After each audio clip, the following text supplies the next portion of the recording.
Today, a day of parliamentary theatre, but for all the drama, above all, this a quest for truth from a former Prime Minister. 2 o'clock came and time for Boris Johnson to give Parliament and the country his version of events under oath. The truth, the whole truth, and nothing but the truth. Nearly 4 hours of questioning trying to determine if he'd done just that in Parliament back in December 2021. The guidance was followed and the rules were followed at all times. Mr Johnson today still resolute. I'm here to say to you, hand on heart, that I did not lie to the House. When those statements were made, they were made in good faith and on the basis of what I honestly knew and believed at the time. Accepting he misled Parliament, but insisting it was a mistake, not malicious. I apologise for inadvertently misleading this House, but to say that I did it recklessly or deliberately is completely untrue. This committee, though forensic, and when pressed on dates and detail, the former PM quickly uncomfortable. This a gathering at the height of the pandemic and then PM raising a glass and thanking advisers who'd left their jobs. The photographs show a lack of social distancing of 2 metres, which was required by the workplace guidance at the time.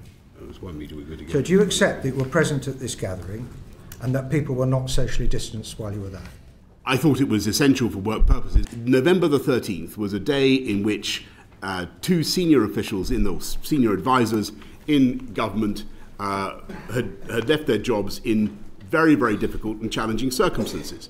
And it was necessary to steady the ship. I accept that perfect social distancing, Sir Bernard, is not being observed, but that does not mean that what we were doing, in my view, is incompatible with the guidance. I don't think we agree with your interpretation of the guidance. That a significant moment, the former PM admitting social distancing not always followed, leading to questions as to why he didn't correct what he told MPs. I understand the point you make. There is confusion between guidance and rules, but you could have corrected the record at that point. I didn't think there was any appreciable difference because it was our job to follow the guidance as much as to follow the rules. And my view, as I've said repeatedly to the committee this afternoon, is that I believe we were following the guidance.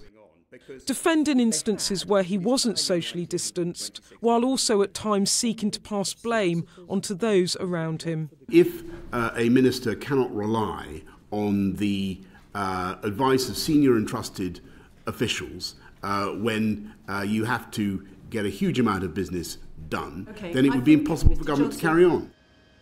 Then the infamous Bring Your Own Booze event, an email sent out to staff inviting them to gather in the garden of number 10 in May 2020. Published evidence by the committee shows then Director of Communications Lee Kane expressing concern about a 200-odd person invitation for drinks being somewhat of a comms risk in the current environment. He was concerned about the optics, not about the rules. And he himself attended the event, and certainly no concerns were raised with me. If the event had been within the rules, why was he concerned about the optics?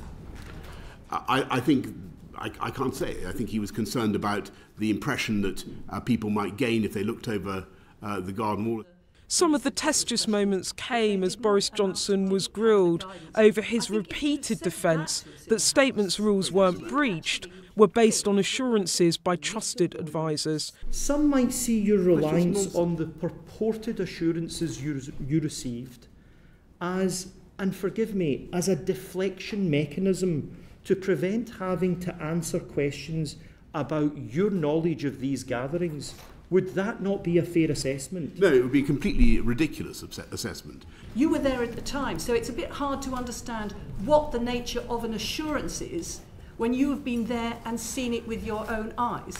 I mean, if I was going at 100 miles an hour and I saw the speedometer saying 100 miles an hour, it would be a bit odd, wouldn't it, if I said somebody assured me that I wasn't. Today a highly uncomfortable session for this former PM, but no smoking gun. both sides sticking to their guns, the committee pressing the former Prime Minister on what it believed the evidence pointed to, that breaches of rules and guidance would and should have been obvious to him, while Boris Johnson insisted it really was not. This then a standoff between a parliament trying to assert its authority and a former Prime Minister trying to save his political career. And after hours of evidence, the outcome still very unclear. One thing is clear, Mr Johnson will not accept the findings of this inquiry if it goes against him, setting the scene for another Partygate showdown. Both he and the current PM could well do without the standoff, but that is beyond their control. Beth Rigby, Sky News, Westminster.